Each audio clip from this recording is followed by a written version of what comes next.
Mas eu sou Luciana Descerá. Eu sou irmã em Cristo de Luciano Subirá.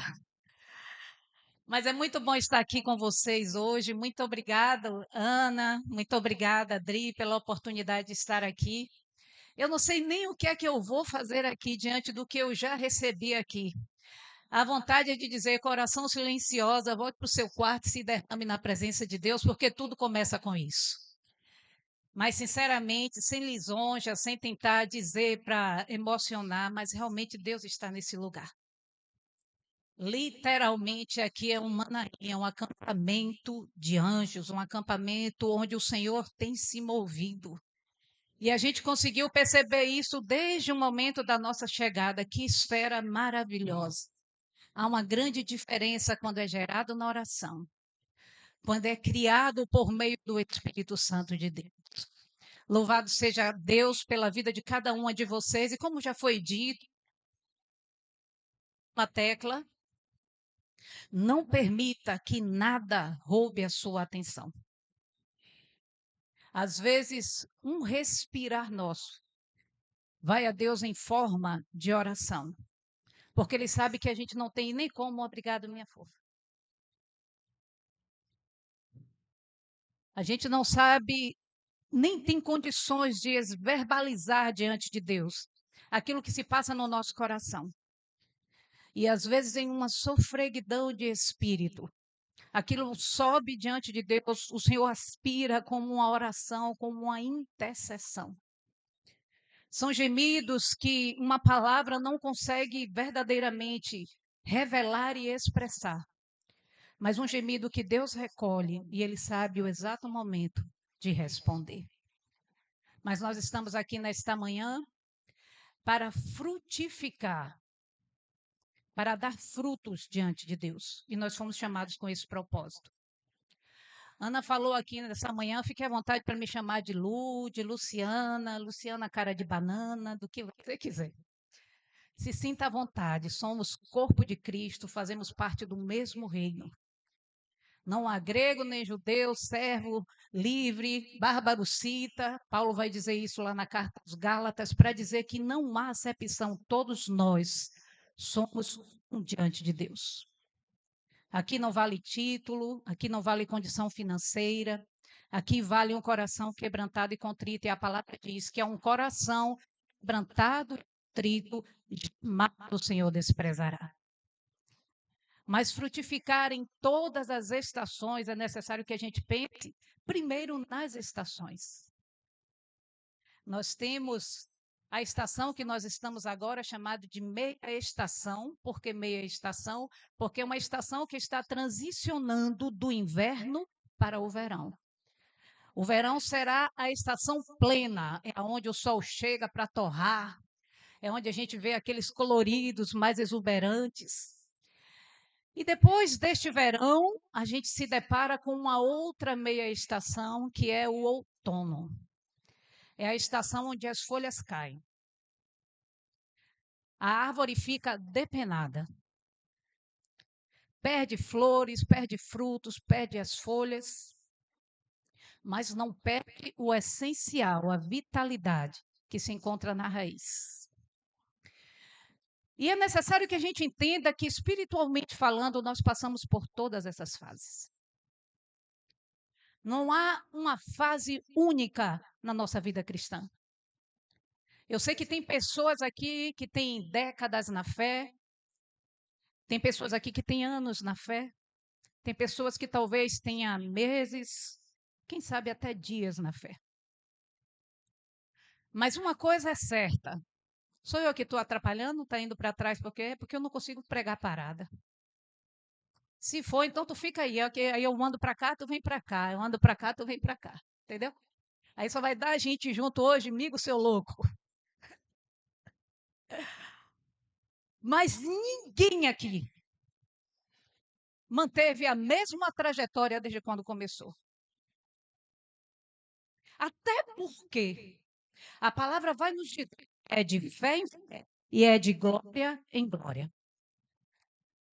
Uma vez que eu estava orando e questionando a Deus sobre algumas coisas, e perguntando, porque Outrora, eu conseguia ofertar toda a minha manhã para o Senhor. Eu mergulhava quando Gilson saía às 7 horas da manhã de casa. E como ele só chegava em torno de 1h30, 2 horas, eu dedicava todo esse tempo ao Senhor. Por quê? Eu conseguia ser dinâmica na cozinha e quando ele chegava, o almoço estava pronto, porque eu já tinha feito já com antecedência. E eu me dedicava assim, a minha devocional, às vezes, a manhã toda era ler o livro de Isaías, era ler o livro de Mateus, era ler livros, não capítulos, ou um capítulo. Porque eu tinha condições para isso. E um dia me derramando diante de Deus e perguntando, Senhor, onde foi que eu perdi aquilo? Como foi que eu perdi aquilo, Senhor? E me sentindo culpada e achando que o Senhor já não se interessava mais, ou que eu não atraía mais a atenção de Deus como eu atraía outrora. E o Espírito Santo me falou, é de fé em fé e de glória em glória. E eu me peguei falando isso, e no momento em que eu falei isso, o Espírito Santo falou o meu coração. É de estação em estação. O que importa é você não parar. Às vezes nós pegamos um transporte que diz assim, estação Mussurunga, estação Pirajá, outra estação Águas Claras, tem outra estação Lapa, tem outra estação. Você vai chegar a um lugar, mas às vezes o meio de transporte, o modal que você usa, ele vai te conduzir àquele lugar, mas vai te levar por algumas estações. Mas você vai deixar de chegar ao seu propósito? Vai deixar de chegar ao seu destino? De forma alguma. Então, não se preocupe, porque é de fé em fé. Faz assim para ficar mais dinâmico. De fé em fé, de glória em glória. Sempre há uma nova glória. Sempre há um novo nível de fé. Olha para a pessoa que está do seu lado e diz: de fé em fé. Faz para mim. Oh, gente, coisinha, ela está lá, eu estou aqui. Isso, é de fé em fé, de glória em glória. Aproveitando a palavra de Ana, menina Aline Barros, coisinha do céu. Cosplay de Aline Barros. Minha filha, que é isso? Pelo sangue de Jesus. Que unção é? Gente, não passa por Aline Barros, não? Na aparência, não. Sauípe, que tem 2 menininhos? Rapaz, eu sabia que eu não me enganei no dia que eu vi. Eu fiz que vozeirão, viu? Rapaz, como é que pode isso? Gente, a Davi é pequenininha, cheia de unção assim, rapaz. Claro que eu vou molar uma programação das mulheres e eu vou te levar lá, né? E a gente está aqui, ó, com a líder do louvor de lá. Jô, fita ela que a gente vai. Quero nem saber, dê seus pinotes. Mas Lani está aqui, foi através de Lani. Lani já é um casal abençoado que nos abençoa muito. Eu tive a oportunidade de estar aqui nessa manhã. E de fé em fé e de glória em glória, a gente vai conversar um pouquinho sobre o que está lá no livro de Jeremias, no capítulo 17, versículo 8 e 9, que é o tema, que é o versículo, perdão, chave para os versículos-chave para este momento de acampamento, que fala acerca do homem que confia no Senhor, cuja esperança é o Senhor. Este homem que confia no Senhor, ele conhece algumas estações, mas ele não perde a sua identidade por conta das estações. Curve sua cabeça, vamos orar? Senhor amado, Deus querido e eterno, Deus todo-poderoso. Louvamos o nome e exaltamos a Ti, Senhor, pela oportunidade que temos de nos reunirmos neste lugar com uma parte do Teu corpo. Senhor, o Senhor está neste lugar e tributamos a Ti a glória e a honra devidas ao Teu santo nome. Não há outro além de Ti, não há outro fora de Ti. Nunca houve e jamais se manifestará um Deus que seja semelhante ao Senhor. Obrigado por nos salvar, obrigado por nos resgatar. Obrigado, meu Deus, por olhar para nós, quando nós estávamos mergulhados na lama do pecado. Obrigado, Senhor, pela tua graça que nos alcançou. E onde abundou o pecado, tem superabundado a graça do Senhor. Pai amado e querido, que o nosso coração seja totalmente teu, que esteja totalmente rendido e quebrantado diante do teu altar. Para que o Senhor, ó Deus, através de nós, gere vida, Senhor, gere transformação, gere renovo, gere libertação. Nós amamos ao Senhor, nós bendizemos a Ti. E como Pedro, meu Deus, nós falamos para onde nós iremos. Só o Senhor nos falou palavras de vida eterna.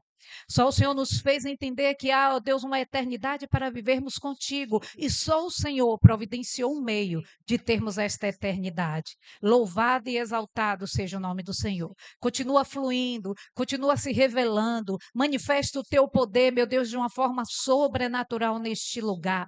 Senhor, em nome de Jesus, que o teu poder se revele, que o Senhor inunde cada coração da alegria, da plenitude do teu espírito, que cadeias sejam quebradas, julgos despedaçados, a tua unção se revele neste lugar. A tua unção, meu Deus, esteja sobre a vida daqueles que estão à frente, meu Deus, na linha de batalha, para que, ó Deus, o teu mover seja real neste lugar. Guarda, meu Deus, a equipe da cozinha, livra de todo acidente, meu Deus, de toda ocorrência, Senhor, que traga transtorno. Meu Deus, faz multiplicar os celeiros dos teus filhos. E cada mente sobre cada coração. Levamos toda a mente cativa ao teu senhorio. Flui, Espírito Santo. Todo espírito contrário que queira roubar a palavra, que queira matar a fé, que caia por terra no poder e na autoridade que é no nome de Jesus. Nós oramos eternamente agradecidos de Jesus. Amém? Você abriu a sua Bíblia? Tem retro não, né? Mas vamos lá. Alguém da voz bonita é forte. Eu sei que tem muitas vozes aqui, mas alguém se coloca de pé e lê esse versículo em alto e bom som. Eu gosto de interagir assim, porque quando a gente vem de acampamento, quando a gente chega na sexta, tem uma sonolência, alguns estão se adaptando ainda para dormir, estão longe do seu colchão, longe das suas coisas, não dorme direito. Mas eu gosto de interagir assim para você não cochilar, porque eu já peguei duas pessoas aqui de olho fechado. E eu caminho durante a pregação, tá? Eu amo o microfone sem fio, que aí eu me sinto mais livre ainda para você chegar perto de você e focar no seu ombro. Tá bom? Então, bora lá. Quem pode me ajudar aí? Bonito. Quer o microfone ou consegue falar no vozeirão aí mesmo?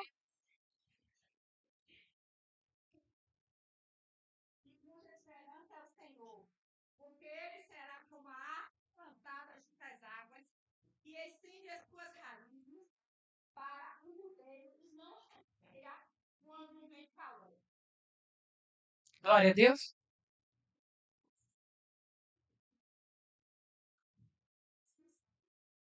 Não se afadiga, nem deixa de dar. Amém?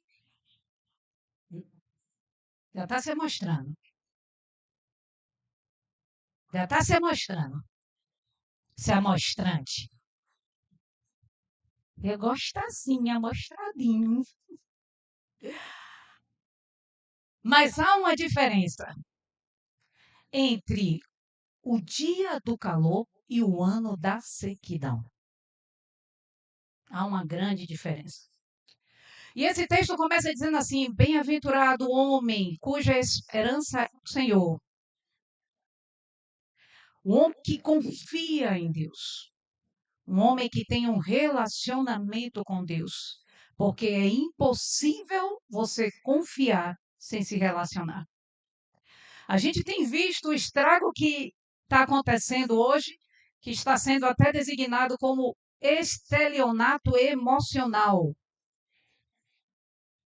Que a pessoa conhece alguém na internet e acredita em tudo que aquela pessoa diz ali que é, e depois vai para um encontro, começa a se relacionar com essa pessoa às vezes toma o que essa pessoa tem, ou até mesmo a sua própria vida. Mas tudo isso porque a gente quer confiar sem se relacionar. Ana falou uma coisa aqui que enquanto ela estava falando, eu estava pensando, meu Deus do céu, parece que a gente foi criada na mesma casa. Minha mãe usava esse mesmo ditado que a mãe de Ana dizia para ela. Quem boa romaria faz em sua casa está em paz. Eu sempre costumo dizer assim: não é depressão, não é síndrome do pânico, não é nada. Eu amo estar em casa. Mas gosto de estar em casa, gosto porque gosto mesmo. Não é negócio assim, não, é medo da violência, não é medo de nada, é prazer. É o melhor lugar. E não é à toa que o Salmo 128 vai dizer: herança daquele que teme ao Senhor, que ama ao Senhor, a recompensa desse homem é ter lá. O Salmo 128 vai dizer isso: bem-aventurado o homem que teme ao Senhor e anda nos seus caminhos, o trabalho das suas mãos comerá, feliz será e tudo te irá bem. Aí vem a recompensa do Senhor. É ter uma família, a tua mulher no interior da tua casa será como uma videira frutífera, os teus filhos como o rebento da oliveira. Aí ele começa a dizer: esse homem não vai temer o dia mau, porque ele vai ter filhos. E o salmista vai dizer, naqueles salmos de degraus que a gente vai ver lá, desde o Salmo 120 em diante, até o 136, se eu não me equivoco, que ele vai falando justamente sobre a recompensa de ter um lar, e eu fui criada nessa realidade. Minha mãe não queria muita gente dentro de casa, minha mãe não queria gente na casa de ninguém. E hoje, com o evangelho, isso me trava tanto que eu fico assim: esse é o vizinho, eu não sei quem é o vizinho. Eu nem apresentei, eu vim com minhas 2 cascas de pau aqui. Dai, minha filha, Jo, minha irmã, cunhada, irmã. Jo ainda deu um tchauzinho, o Dai não quis nem dar o tchau. Desperta tu que dorme, Cristo te esclarecerá. Mas elas vieram comigo e elas sabem. Quando eu falo assim: ah, não, vem para cá que a gente vai se ajuntar. Mas eu gosto muito da minha casa, não é porque eu julgue a casa de ninguém, que não tenha capacidade ou que eu faço, não. Eu gosto, mas eu gosto no meu contexto. Então eu já cheguei aqui recebendo uma chinelada de Deus, que eu preciso de fato vencer isso. Mas teve algo que Ana falou também, que é necessário que a gente entenda e a gente vai perceber a questão de frutificar, porque o elemento-chave desse texto é uma árvore.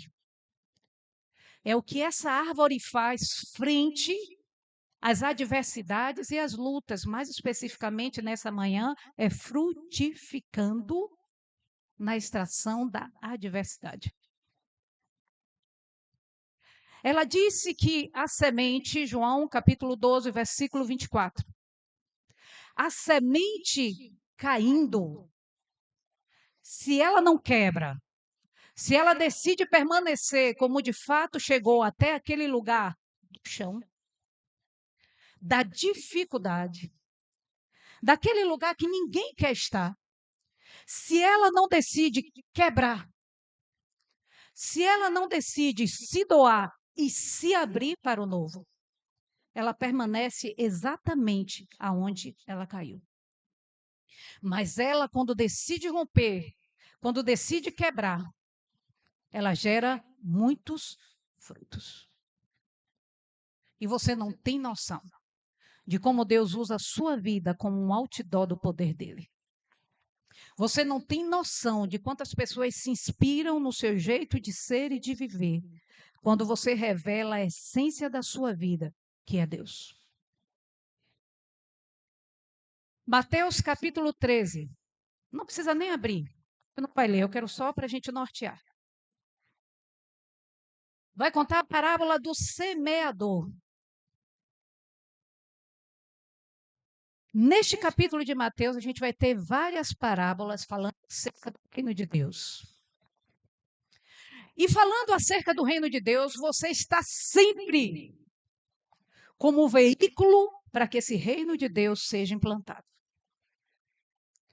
Você vai ver nesse capítulo a parábola do semeador, o joio e o trigo, o fermento. Você vai ver um bocado de parábola. O reino dos céus é semelhante, o reino de Deus é semelhante, o reino dos céus é semelhante. E ele vai sempre bater nessa tecla para evidenciar que a sua movimentação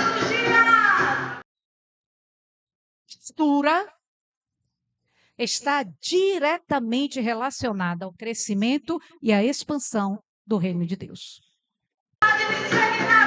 Por isso que nós precisamos entender que quando a Bíblia vai nos falar acerca da parábola do semeador, ela está dando a autobiografia nossa, mas só que não escrita por nós, escrita por Deus, mas a resposta vem de nós.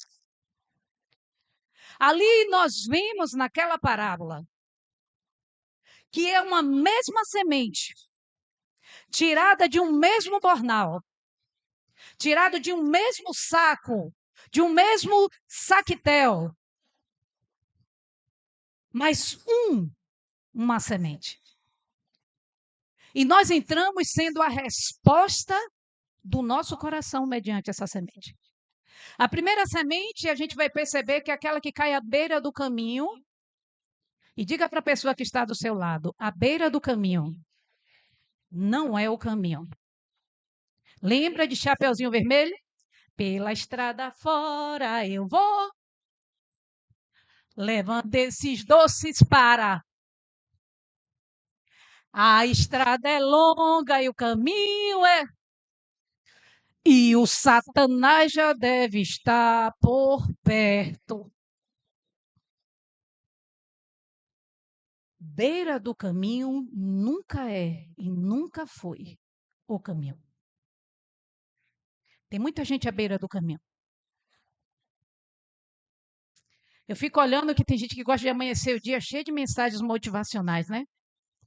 Já recebi de tudo dos crentes. Dalai Lama, Kardec. Fábio de Mello, meu Deus, Fábio de Mello é pastor.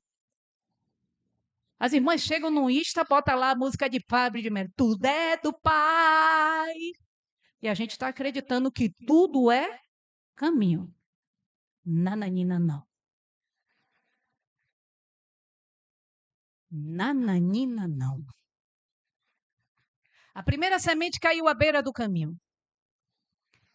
A segunda semente caiu aonde? Cadê os crentes?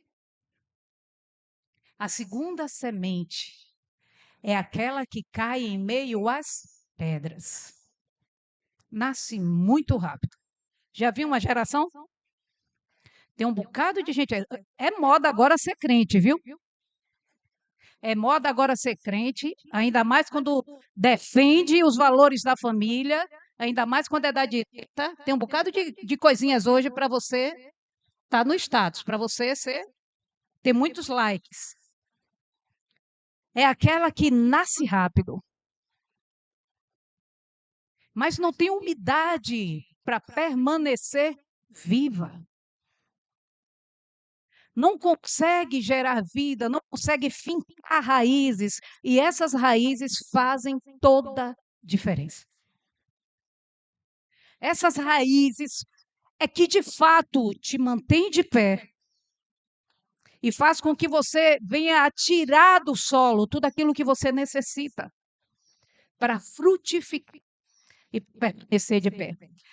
Terceira semente é aquela que cai em meio aos espinhos. E quando a gente pensa assim, ó, coitadinha, já nasceu morta. Não, ela frutifica. Ela chega a crescer. Ela morreu. Ela encontrou um ambiente onde ela até possa gerar raízes.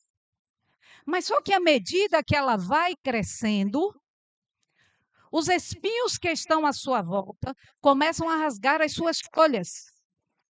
E as folhas são essenciais que a folha, para que a planta, perdão, receba toda a energia do sol e traduza naquilo que se chama verde novo. É o processo da fotossíntese. Está vendo que acampamento até a aula de ciências tem? Diga aí. Você esperava? Nem eu. Tudo decorado para... Que bonitinho. Mas isso era do tempo de estudos sociais. Quem tem mais de 50 aqui igual a mim sabe do que eu estou falando. Quem tem 50 e mais 3, mais ainda. Mas ela recebe a energia do sol, mas vêm os espinhos e rasgam. Esses espinhos são os cuidados desta vida. Ah, eu quero ficar rico. Ah, eu quero ser feliz. Ah, às vezes o evangelho acaba sendo uma prisão, uma cadeia, sei lá. O mundo hoje é da liberdade. A preço de quê? A preço de quê? Mas fato é que essa começa a nascer, mas os cuidados rasgam. Mas tem uma semente. E esta semente vai dizer que ela caiu em boa terra. Bota a mão assim no seu peito e diz: essa boa terra sou eu. Você chegou até aqui. Você criou raízes. Você tem tronco. Você tem folhas. Você tem frutos. Você tem flores. E eu sei que esse você, essa eu, essa nós, tem um intruso. Vamos botar esses nós. Chegamos até aqui enfrentando algumas, por que não dizer muitas, lutas e dificuldades, mas chegamos. E podemos dizer, Ebenezer, até aqui me ajudou o Senhor. Não foi fácil chegar até aqui, mas chegamos. E eu quero dizer que esta árvore, da qual Jeremias falou, somos nós. Exatamente esta árvore. E é necessário que a gente entenda por que Jeremias usou de forma metafórica essa árvore, inspirado por Deus, para trazer ao povo de Jerusalém a necessidade de saber a quem eles serviam e como eles serviam. E ele então vai discorrer desde o início desse capítulo até o fim, falando sobre a necessidade daquele povo reconhecer onde estava falhando, daquele povo saber qual a sua identidade, daquele povo saber de onde vinha a sua força, de onde vinha o seu ânimo, de onde vinha a sua vida. E tem um convite nesse mesmo capítulo onde Jeremias fala: sara no Senhor e seremos sarados. Cura-nos, ó Deus, e seremos curados. Até aqui a gente tentou pela nossa própria força e não deu certo. Mas o Senhor tem a cura e tem a restauração que eu preciso. E quando nós falamos acerca dessa árvore, é impossível não citarmos os detalhes que o profeta citou. Ele começa dizendo justamente o seguinte: bem-aventurado aquele. Sou eu que estou. É porque eu estou longe? É porque eu estou perto? Hã? É falha mesmo, né? Quando passa onde? Ah, então eu tenho que vir sempre para cá, daqui para cá, mas não importa que eu vou andar. Mas quando a gente para analisar, ele vai dizer justamente o seguinte: bem-aventurado o homem cuja confiança é posta no Senhor. O povo de Jerusalém, diante da luta que estava enfrentando e do cativeiro iminente, estava tentando por si só fugir daquela situação calamitosa, sendo que aquela situação calamitosa já havia sido profetizada por vários homens de Deus, que estava convocando o povo ao arrependimento, mas o povo endurecendo o coração. O povo sem querer, de fato, se abrir e se permitir trabalhar pelo Senhor. E o que é que aconteceu? O Senhor começou a dizer: vai para o cativeiro. Não quer a minha soberania, não quer o meu ensinamento, não quer viver dentro de um padrão que eu escolhi como povo meu, santificado e separado, vai parar no cativeiro. Forma de correção para que aquele povo viesse. Mas aquela correção que o Senhor já deu com prazo de validade.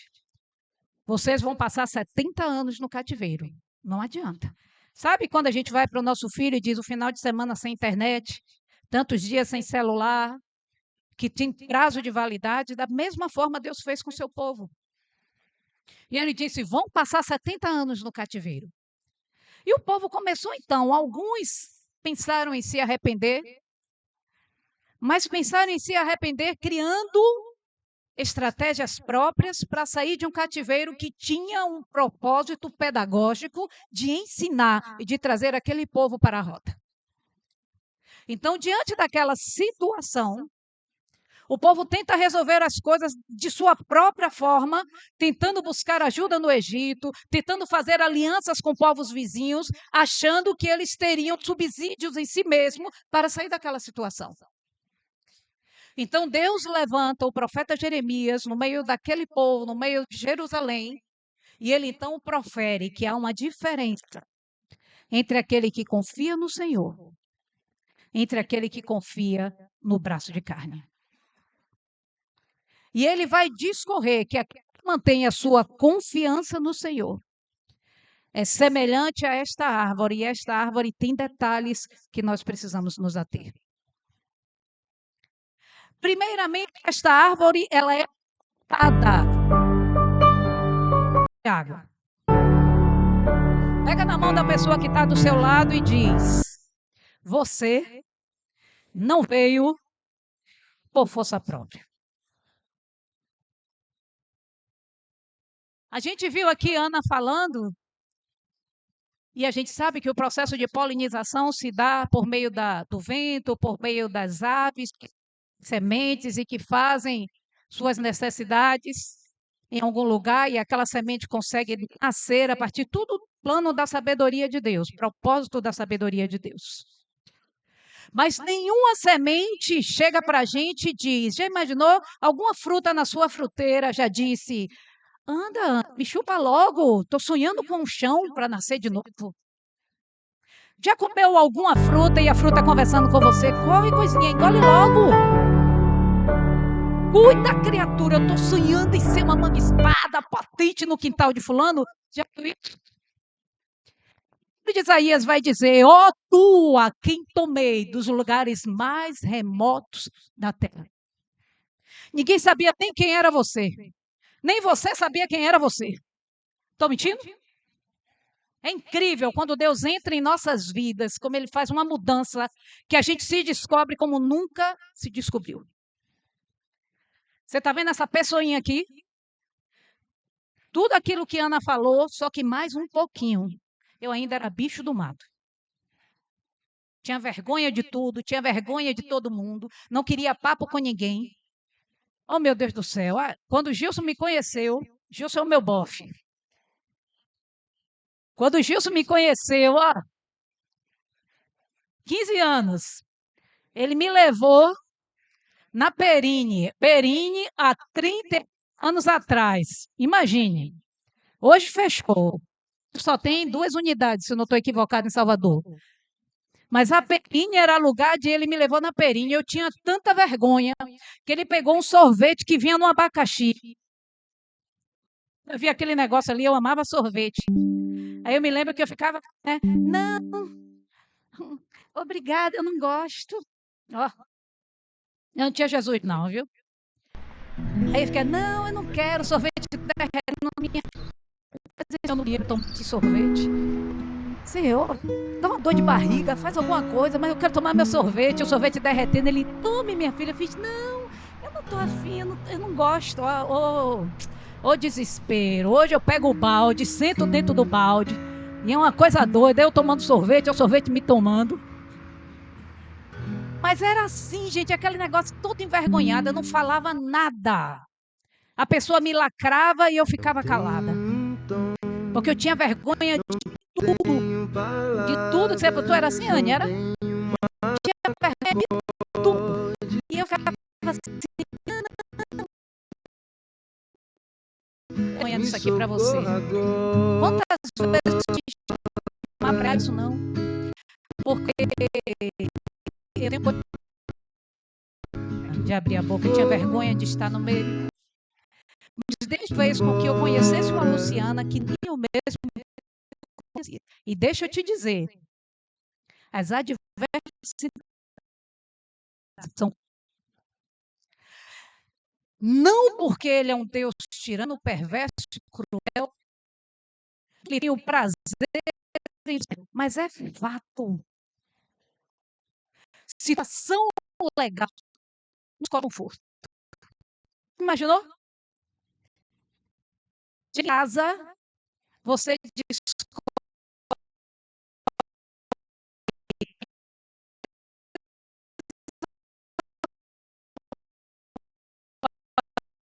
já, né, meu amor? Espírito de preguiça, sai dela.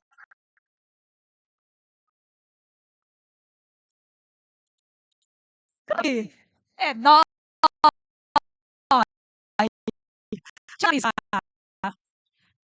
Foi a dificuldade do cansaço, da escassez na nossa geladeira, no nosso armário, que fez a gente criar aquele prato relâmpago que faz toda a diferença na nossa cozinha. Rapaz, eu faço um macarrão com atum que você não disse. Tudo é espertinha.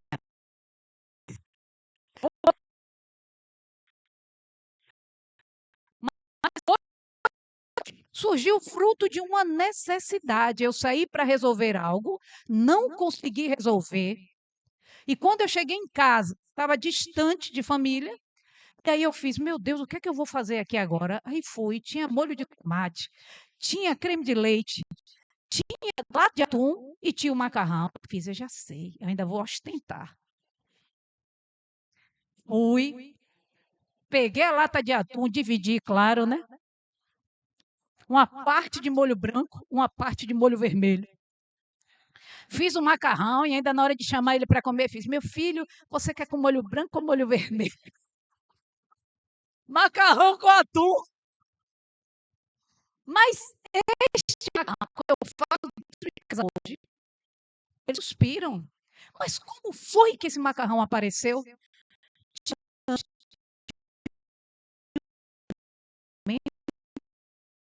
Que a gente saiu para resolver e quando a gente chegou em casa, eu fiz, toma aí café com pão e vai dormir. Aí eu fiz, espera aí que eu vou. Aí eu fui, esse negócio, resumo, esse macarrão faz sucesso. Mas faz um sucesso fora do normal. Depois eu te ensino a receita. Fruto da dificuldade. Não há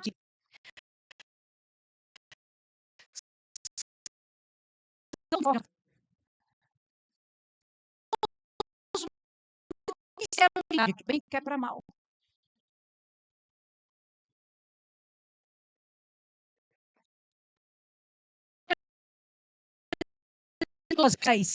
Não pela de conforto, mas pela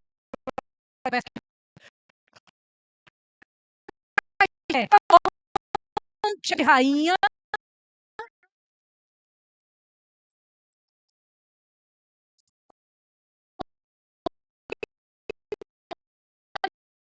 A Esther, a mulher que nós Deus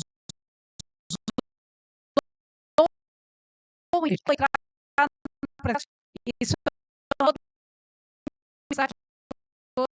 é a igreja que vai e a igreja que sai na rebeldia. Um dia me chama que eu prego. O que eu estou sofrendo? Mas deixa eu te dizer, quando nós olhamos para Débora, que nós vemos lá no livro de Juízes, quem fez Débora ser reconhecida? De onde foi que Débora tirou uma força para ir para aquela guerra, para ir para aquela peleja e ser reconhecida? Gente, você já imaginou uma coisa dessa? Onde o feminismo está sendo batido de forma maçante. Você não precisa ser feminista, você precisa ser fêmea. Saber o seu papel.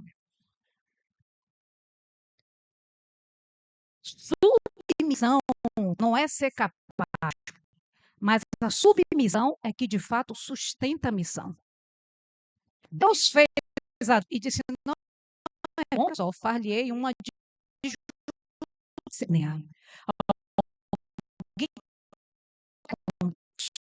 ele só vai completar.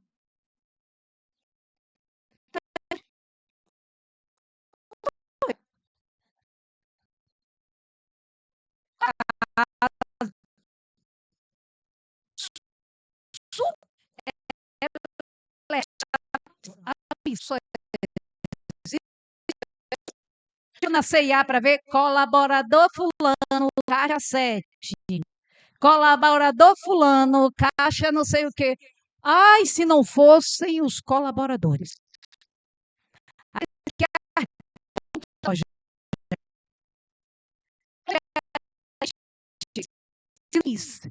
Se não fosse se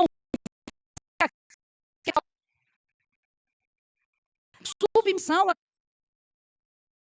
submissão não existe submissão.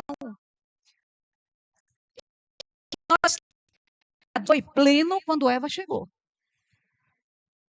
Esse é um empoderamento que Deus nos deu enquanto mulheres.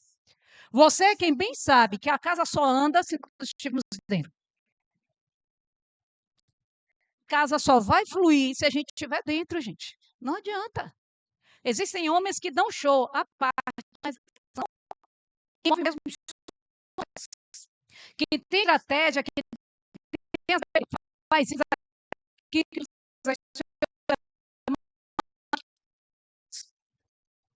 Quando a gente vai olhar, todos na Bíblia, momentos difíceis. Água de coco, nem. Estou acostumada a ir na cantina e pegar.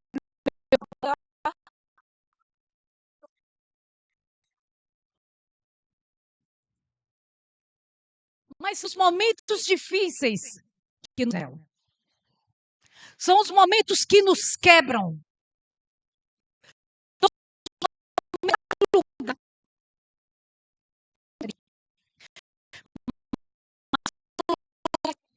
Nos tratar, vai nos brilhar. Está escrito lá no livro de Mateus: resplandeça a vossa luz diante dos homens, para que vejam as vossas boas obras. Uma boa obra de transformação, de vida de Deus, do Espírito Santo. Então, nós que estávamos nos lugares mais longínquos da terra, que ninguém conhecia, eu sou de Feira. Eu que estava lá no bairro da Brasília, na Rua Diamantes, 322. Foi lá que Deus me viu e foi lá que Ele disse: vou tomar Luciana para mim.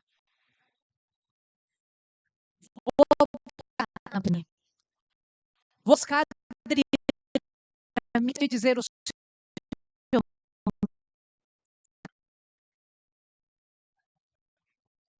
Só que quando nós associamos a vida das vidas, é uma vida livre com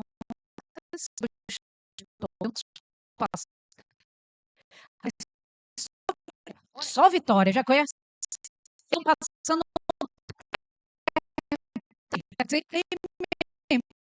só vitória. Mas a vida, querida, é feita de controvérsias. Você só sabe o que é alegria porque você é tristeza. É só ser além, você foi só é bom ou ser ruim. Você só sabe o que é ser ruim porque você um dia você tentou. Então, não nossa vida, o isso de Deus conosco, de fazer é só o compromisso dele é com o nosso crescimento. Temos condição de semente e nos elevar a quando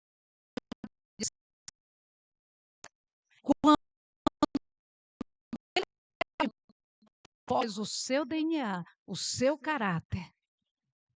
E nós somos moldados a cada dia, a cada instante. Então nós precisamos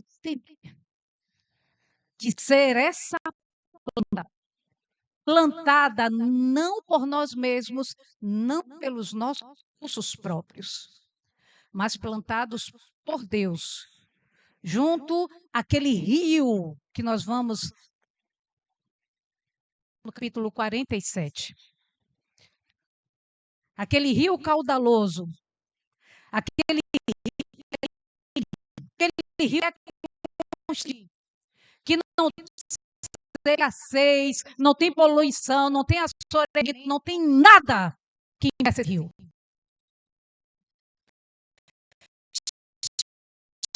É água de vida.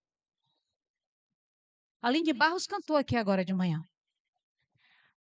Existe um rio, Senhor. E é junto a esta fonte de vida que nós estamos plantados. E nós não viemos pela própria força, ele nos trouxe. Mas a Bíblia conta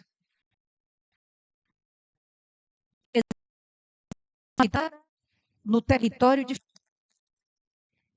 que decidiu não frutificar. Isso é uma parábola que Jesus contou.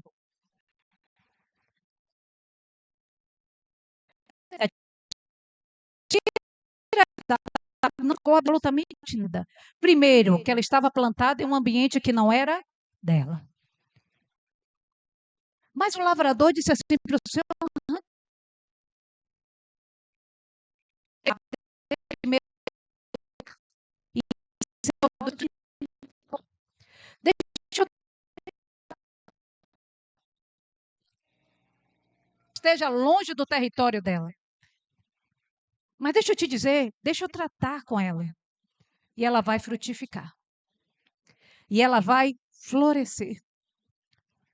Mas, acima de tudo, esse texto está falando para mim e para você que é possível estar em um lugar onde há vida sem desfrutar da vida. Existe a possibilidade daquilo que nós chamamos de ausência da presença. Já ouviu falar disso? Você está aqui, mas sua mente está longe. Estou pensando e não usufruir daquilo. Eu vou levar você como minha secretária, viu? Depois anote aí minhas maluquices que eu lhe pego no final do culto, viu? Mas é possível estar plantado em um lugar e não usufruir de todos os benefícios de todas as vezes que aquele lugar oferta para a gente.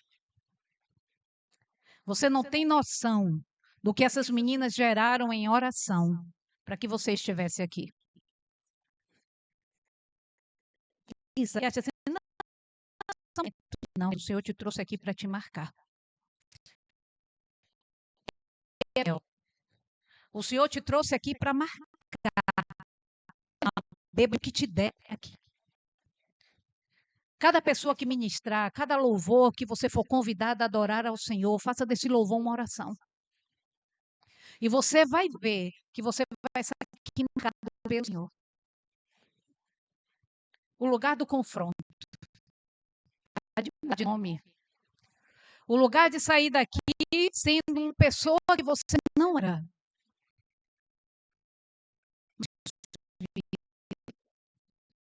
Então, o fato é que nós podemos estar firmes daquilo que nós podemos ver quando estivermos naquele local.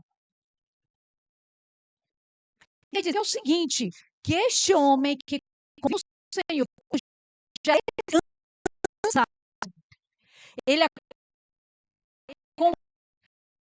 a ribeiros de água. Em algumas versões está assim, em outras está plantada junto a um rio. Nós temos várias versões. O que importa é você compreender a palavra. Não existe reformular a palavra. Existe tornar mais fácil para a nossa compreensão. Nós não estamos falando de reforma da palavra. A palavra é imutável, ela é inerrante. Tudo passa, menos a palavra. A palavra é tão palavra que ela se tornou carne e habitou em nosso meio, cheio de graça e de verdade. Então, a palavra não para, porque a palavra veio a este mundo, morreu, tomou a forma de servo, conheceu as regiões profundas da terra, como diz a palavra, mas ressurgiu e está à direita do Pai. Então, e a Bíblia vai nos dizer, homem está plantado junto a ribeiros de água, mas ele estende as suas raízes para o ribeiro. Isso aqui fala de devocional, de vida com Deus, de relacionamento com Deus, de Gênesis a Apocalipse. Deus não nos chama para outra coisa senão para relacionamento. A santidade é um processo de relacionamento. Você foi justificado, está num processo de santificação e será glorificado em Cristo Jesus eternamente. Quando nós estaremos eternamente com Ele. Então, este processo de santificação é um relacionamento. Santificação não se dá em um start. Santificação não se dá da maneira assim, eu aceitei Jesus, no dia que eu aceitei Jesus eu fiquei santo. Não. Santificação é uma morte diária. Mateus 16, capítulo 24 e 25 diz assim, quem quiser vir após mim, já começa com negar. Essa geração não está disposta a negar. Não existe. Mas ele vai dizer, quem está querendo me servir, quem está querendo estar comigo, quem quer viver comigo, quem quer ser meu discípulo, negue-se a si mesmo. Depois de negar, pensa que para aí, tome a cada dia a sua cruz. Uma cruz, uma única vez já não é legal. Imagine uma cruz diária. Todo dia eu sei que tem um calvário para mim. Todo dia eu sei que eu preciso tomar a minha cruz e arrastar até o lugar onde eu vou crucificar a minha carne, onde eu vou matar o meu eu. Todo dia eu passo por um jardim do Getsemane dizendo, eu morro ou eu não morro, eu abro mão disso ou eu não abro, eu vou ou eu não vou. E ele vai dizer que negue-se a si mesmo, tome a sua cruz e fique ali pendurado na cruz e deixe a vida viver? Não. Siga-me. Decida morrer e se movimente depois da sua morte. Me siga. Venha comigo. Se relacione comigo. Esteja comigo. Coisinha, é tu mesmo. Tu não estava orando, não. Nem fique fazendo seu olhinho dizendo que estava orando. Tu estava cochilando, que eu vi. O negócio de ficar com esse negócio, é porque falou, ela estava... Aí eu fui falar, ela... Toma intento, mulher. Fez esse penteado todo bonito para estar aqui, para querer armar para cima de mim. Se bote comigo, não, viu? Mas esse convite é um convite ao relacionamento, à vivência, à convivência. Santificação é um processo diário, constante. Você tem que se decidir. Estenda as suas raízes para o ribeiro. Deseje receber da vida que esse ribeiro tem para você. Uma água limpa, uma água que vai te refrescar. Este texto também nos fala que este homem não teme o dia mau ou o dia do calor em algumas versões. E dia mau acontece. Fiquei pensando porque as meninas me deram esse tema. Se você olhar para mim, talvez você veja uma pessoa que, Luciana, conheci num acampamento. Mas você não sabe os desertos que eu enfrentei para chegar até aqui.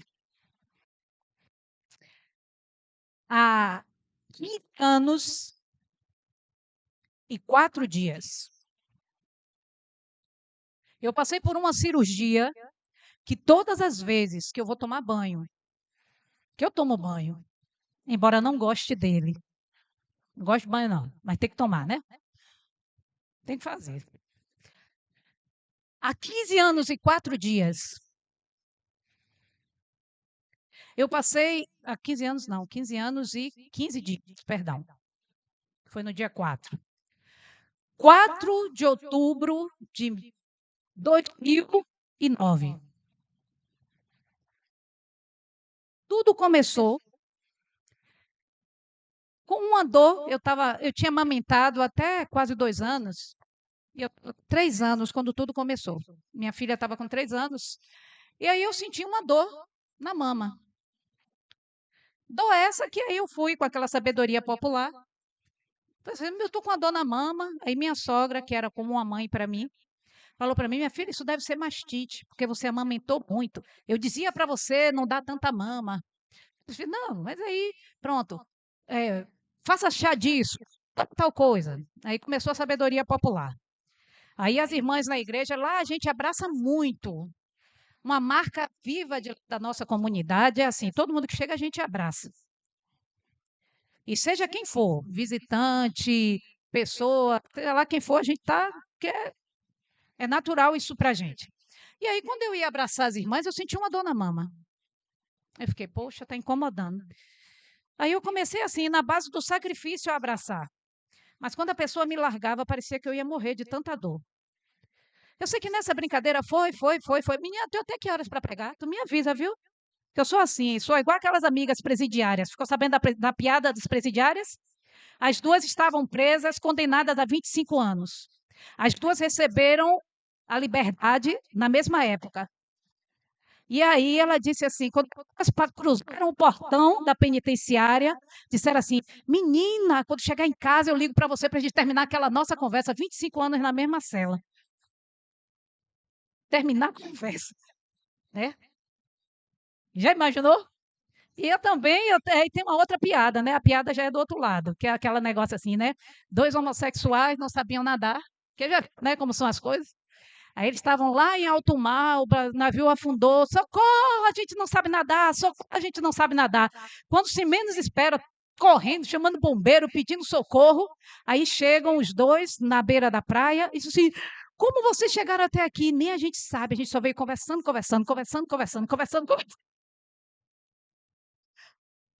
Mas chegou. Então não me deixa solta não, eu tenho quanto ainda? 1 hora? Misericórdia. Vamos correr. Aí eu sei que nesse abraço eu comecei a sentir dor. E nessa dor que eu estava sentindo, eu pensei, tem alguma coisa errada. Sabe aquela coisa quando você percebe que tem alguma coisa e você finge que não tem nada, que, não, isso aqui é fruto da minha cabeça? Só vitória, isso. Não, não é nada não. Cristo levou sobre si as minhas dores, carregou em si mesmo as minhas enfermidades. Querendo resolver espiritualmente uma coisa que era para resolver no físico, que a gente trabalha muito com isso, tá? E a gente precisa organizar isso aqui. Todo espírito, alma e corpo sejam conservados irrepreensíveis até a volta de Cristo Jesus. Ele tem interesse nos três.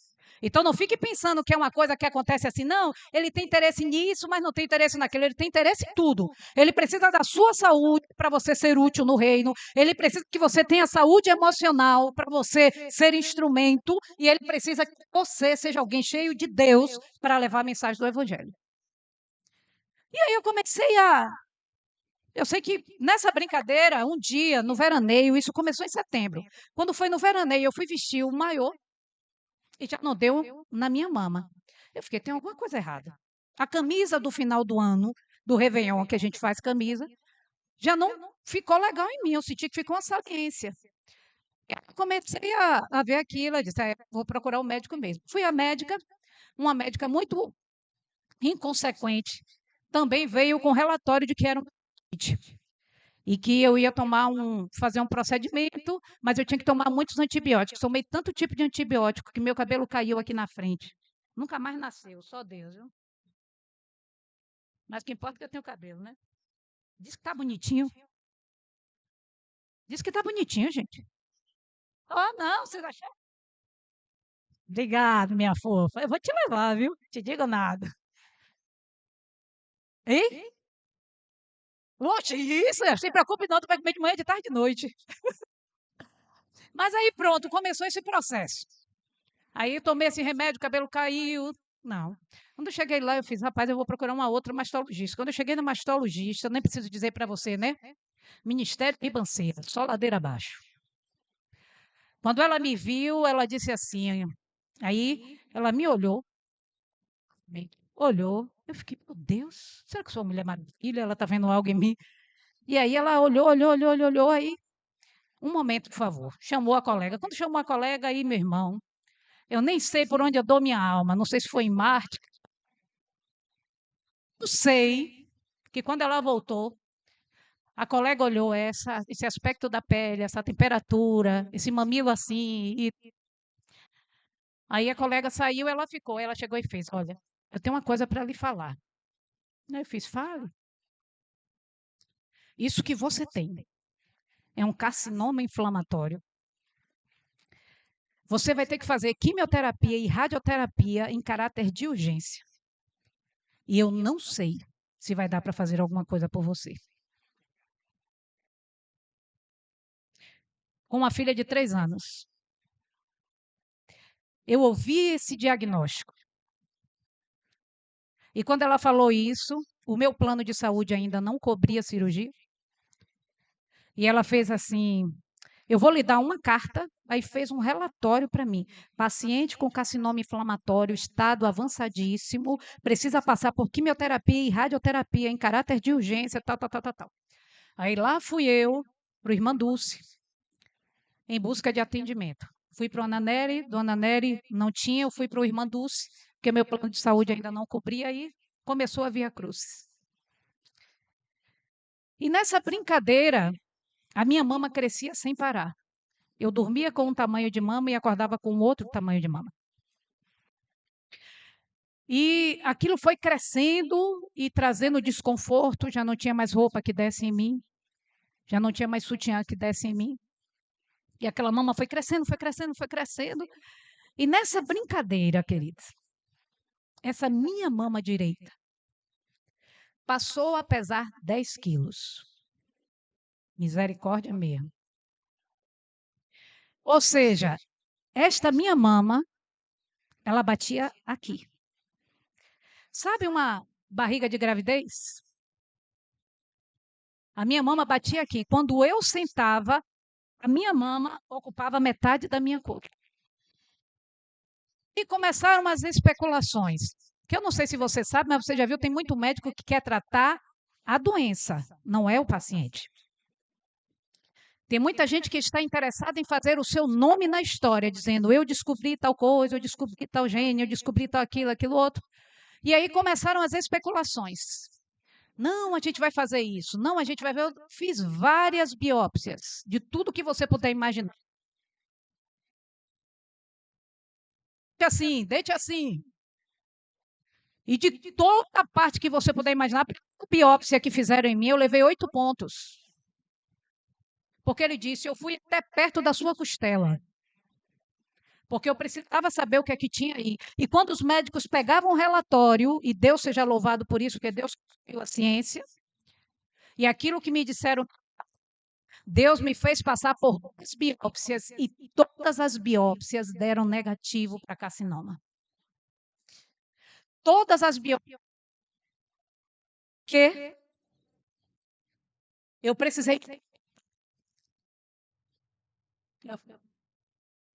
Faça isso de novo para você ver. Cochilo e bote essa cabeça para trás. Não digo nada. Faça de novo. Faça se você é essa crente toda. Faça.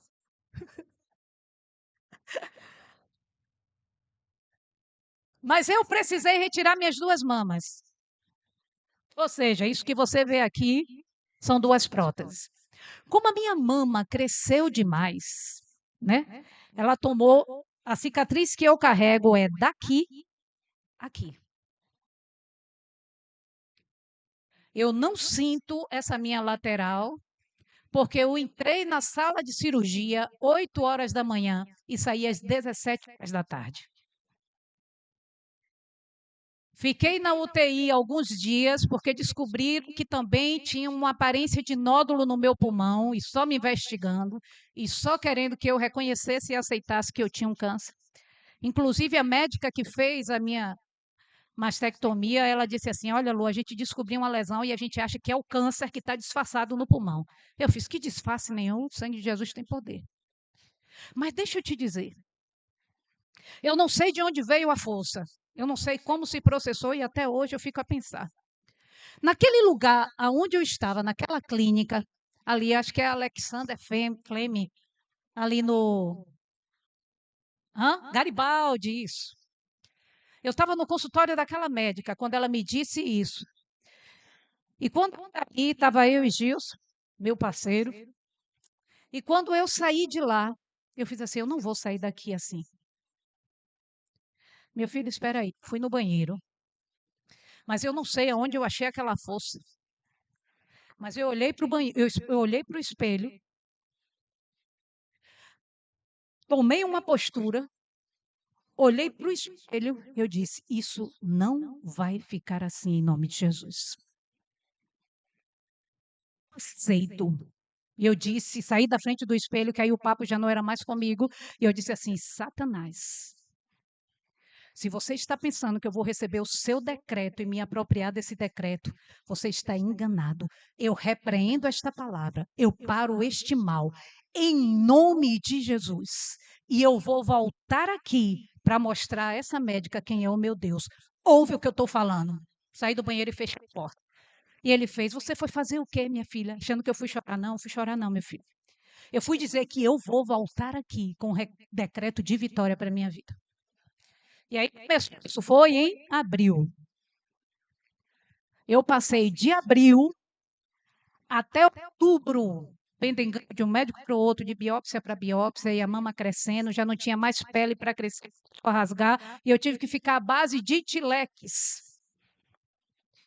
Tive que ficar à base de remédio forte para dor, porque realmente não tinha mais para onde rasgar. A mama não tinha mais tecido, eu tinha que tomar banho assim, porque se a unha passasse, rasgava. E eu passei por todo esse processo. E, resumo, o plano teve que cobrir a cirurgia, porque a médica fez um relatório.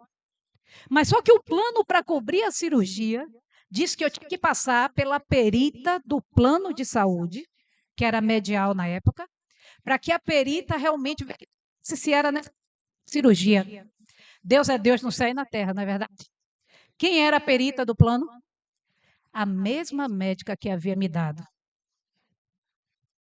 E quando eu cheguei lá, ela de cabeça baixa, muito presunçosa, ela de cabeça baixa ficou, ele, você veio aqui porque quer a perícia do plano, olha, eu já digo logo que as coisas não são assim, a gente precisa ver. Quando ela levantou a cabeça, que ela olhou assim: eu te conheço. Eu falei: conhece? Aí ela fez assim, eu sou aquela menina que a senhora disse que eu tinha carcinoma inflamatório e tal, e tal. Ah, eu estava certa, não foi? Eu fiz: não. Querido, quando eu falei isso para ela, você sabe o que a mulher fez assim? Não. E era o que você tinha? Aí eu fui dizer para ela o que eu tinha, mas claro que eu não ia deixar de falar com ela, né? Agora, uma coisa eu vou pedir à senhora: tenha mais cautela na hora de dar os seus diagnósticos. Eu tenho uma filha de 3 anos.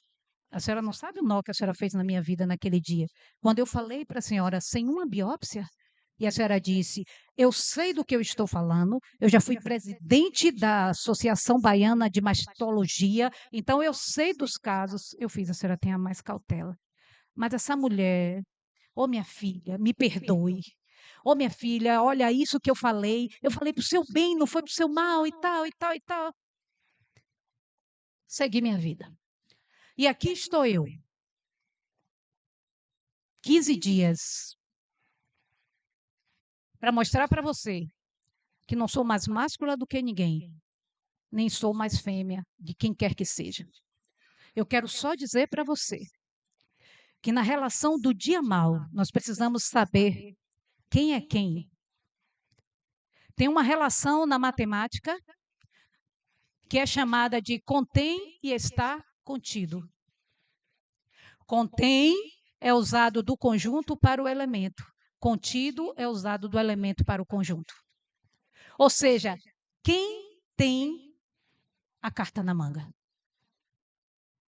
Quando eu pego o conjunto do alfabeto, eu digo que a letra A está contida no alfabeto. Mas quando o alfabeto se reporta à letra A, o alfabeto diz: eu contenho a letra A. A primeira coisa que eu precisei neste dia mal, e que você vai precisar no dia mal, porque ele bate a porta de todo mundo. Somos assediados pelo mal. E até naquilo que o diabo pensa, que venceu, que destruiu, faz parte do propósito de Deus para te levar onde ele planejou que você chegue. Não adianta ele arquiteta achando que vai te destruir, mas faz parte de um propósito de Deus. É aquilo que veio para tirar a minha esperança, me levantou numa força que eu jamais podia imaginar que eu tinha. Então você precisa estabelecer quem tem quem. Tem pessoas que têm coisas, mas tem coisas que detêm o controle da pessoa. Ana falou ali do celular e teve alguém que disse assim: minha vida está toda aqui.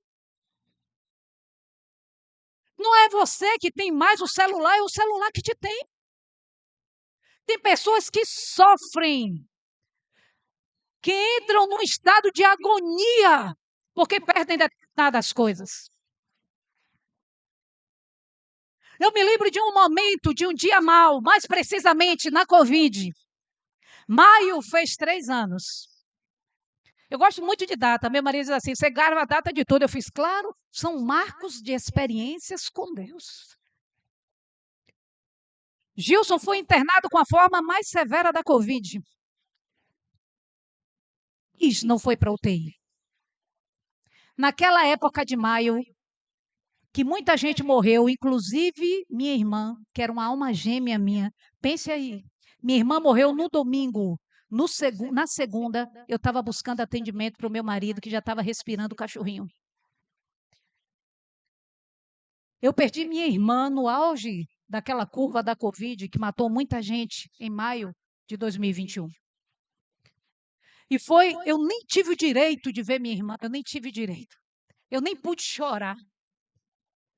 Porque eu estava com alguém próximo a mim que estava muito mal. Gilson já respirava, já não tinha mais fôlego. E a gente foi buscar o atendimento para ele. Naquela época, os hospitais estavam. Agora, o que fazer? E pasme, minha irmã sendo enterrada, eu no laboratório fazendo teste de Covid e meu marido aguardando para que a gente levasse ele em uma emergência. Tudo isso de uma vez só. Tudo isso em um instante só. Eu precisei saber quem tinha o controle da situação. E eu precisei me submeter a quem tinha o controle da situação. Eu precisei confiar em Deus. Eu precisei me relacionar com Deus. E eu me lembro, isso aqui eu vou deixar para que você entenda. Às vezes Deus vai falar com você de uma forma que para outros vai parecer loucura, mas Ele sabe por que Ele está falando com você. Eu tinha uma empresa que estava prestando serviço a todo vapor. Tinha meses que aquela empresa, de uma única empresa, me dava 4 mil e pouco, dentro de casa, fazendo o que eu mais gosto, cozinhando. Eu amo cozinhar, gente. Eu amo a cozinha. Cozinha para mim é terapia. E Deus falou comigo na cama. Sabe aquela voz de Deus que você fica assim, foi sonho ou você ouve audivelmente? Ele falou comigo, Keirite, não basta secar. A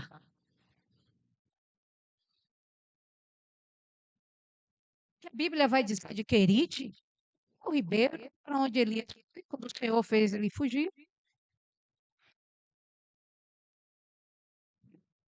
Sou eu? Para cá? Para cá? Para onde, criatura?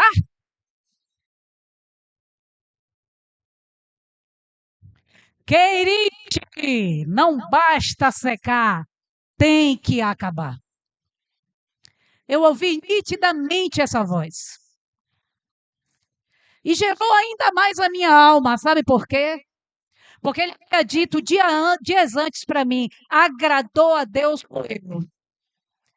Quando eu fiz assim, peraí, senhor, esse agradou a Deus Moelo? O senhor está falando de Jesus, que foi necessário aquele sacrifício para que hoje nós estivéssemos aqui.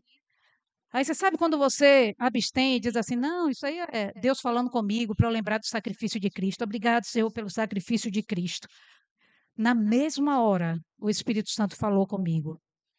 Eu continuo moendo para tirar vida de onde parece que não tem vida. Eu ouvi aquilo, queridos, e eu fui para o meu marido, porque para mim ele é o meu profeta maior. E eu sempre vou assim, validar com ele algumas coisas. Meu filho, vem cá, eu ouvi isso assim, assim. Aí ele fez, não, minha filha, para que Deus iria falar assim dessa forma? Eu fiz, meu filho, mas eu ouvi.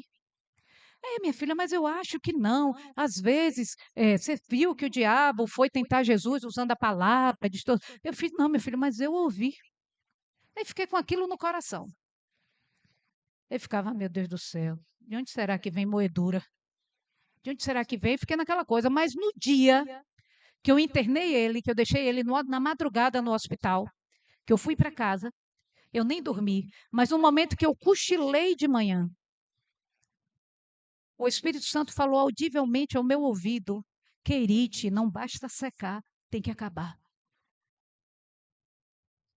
Tinha dias, creia no que eu estou te dizendo, que eu ganhei R$ 800 prestando um serviço culinário. E aí começou. Encomenda em cima de encomenda, encomenda em cima de encomenda. Eu fiz pronto, que agora já vou procurar uma certificação de que eu mudei de vida, de lascada rica. E aí comecei aquela coisa e pronto, aí Deus, querite, não basta secar, tem que acabar. Gilson não estava do meu lado, eu fiz, Senhor, o que o Senhor quer falar comigo? Perdi minha irmã, meu marido está internado. Querido, no outro dia, já não tinha mais pedido de nada. Ninguém pediu nada na minha mão. Eu fiquei estranho, não veio um pedido e tal. E aí começou.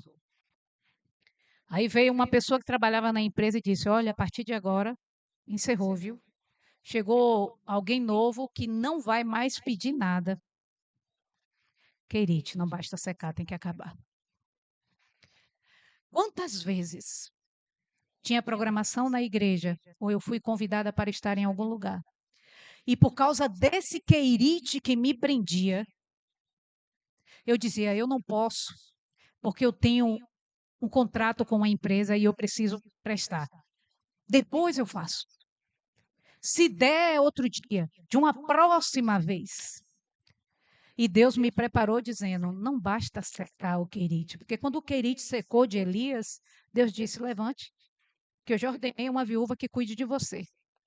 Com certeza, Elias saiu de lá dizendo assim, a viúva é rica. Quem está muito ousada, viu?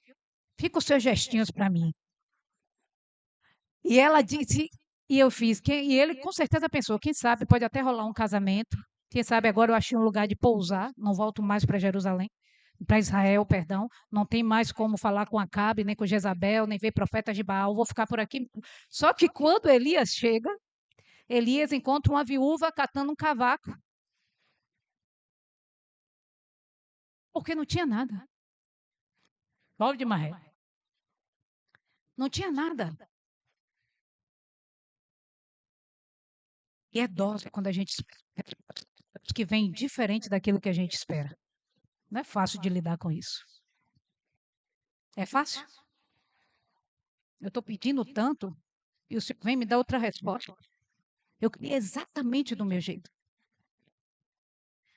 E Elias ali naquele lugar dá uma palavra para aquela viúva e diz assim, não, vá lá, faça um bolo, mas primeiro traga para mim.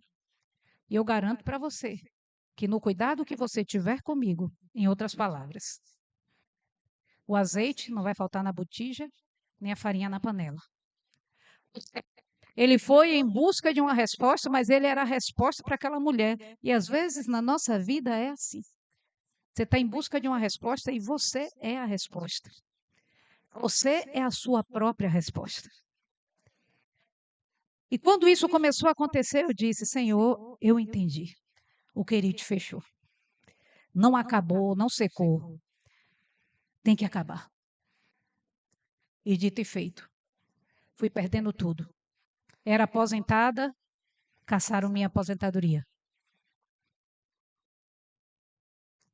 Dia mal é uma coisa, ano da sequidão é outra. Estou te dizendo que há 15 anos eu passei por um dia mal. Mas há 3 anos eu passei por um ano de sequidão.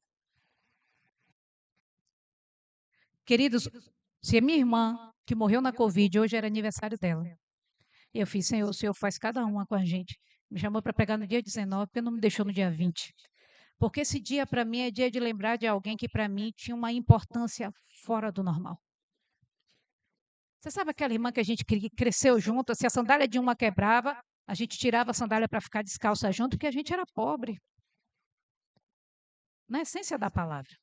Não conhecia fome, porque meu pai era um homem de muitos amigos, que sempre dava pão, carne. Meu pai sempre, né, era cantor de seresta, então ele sempre recebia muita coisa. Eu não conhecia fome, mas sei muito bem o que é escassez. E a pessoa morreu assim repentinamente. E como estava na época da Covid, ela morava em Feira, morava aqui, a gente nem podia estar assim próximo. Ela veio me ver nos meus 50 anos, no dia 3 de maio, foi a última vez que eu vi minha irmã viva. E se ela aqui estivesse hoje, faria 55 anos hoje. 2 anos de diferença de mim. Faça ver quantos anos eu tenho. Antes que você me veio para cá. Daqui a pouco eu já estou na cozinha. Estou com fome mesmo. Mas, o que eu quero dizer para você? Dias maus acontecem. Ano de sequidão também acontece. Mas o que faz toda a diferença nestes momentos são as suas raízes que se estenderam para o ribeiro. Tudo começa com entre no quarto e feche a. Tudo começa na sua vida com Deus. Tudo começa onde você se relaciona com Deus. Qual é a provisão que você tem de Deus? É a mesma daqueles discípulos de Emaús que lamentaram a morte de Jesus, que supostamente conheciam ao Senhor, mas conversando com o Senhor, só no final do trajeto que descobriram que estava ao lado, que tinha ao seu lado alguém que havia não só visto, mas tinha sofrido em si mesmo tudo aquilo que o Calvário havia proporcionado. Tudo começa no relacionamento, em você saber ouvir a voz de Deus e saber. Deixa eu te dizer, a Bíblia fala que Deus não faz nada sem revelar aos seus santos, os profetas. Não que Deus hoje levante um profeta, porque tem muita gente se autodenominando profeta ou... Deixa eu te falar uma coisa, quem é não precisa falar. Quem é reconhecido no silêncio. Reconheceram Pedro ali no pátio, enquanto Jesus estava sendo julgado, pela forma de falar, pela vivência que Pedro tinha, mas Pedro em momento nenhum disse, eu tive com Jesus, eu sou apóstolo dele, eu sou discípulo dele, olha, ele me falou que vai se proceder dessa forma e dessa forma, porque eu não, ele ficou na dele.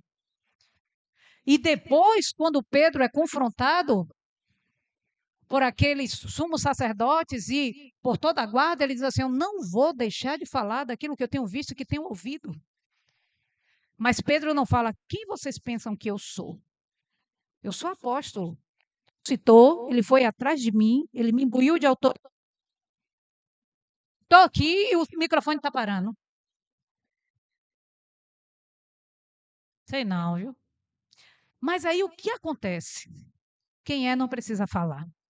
Mas quem é, tem bagagem. Quem é, tem provisão. Então, seja qual for o dia da adversidade, seja qual for o ano da sequidão, vai passar. Vai passar. Eu estou aqui para testemunhar para você. Passa. Hoje eu posso dizer que há 15 anos atrás eu passei por um Peniel com Deus. E desses 15 anos até hoje, a minha vida nunca mais foi a mesma. Eu me levantei numa força que eu não sabia que existia em mim.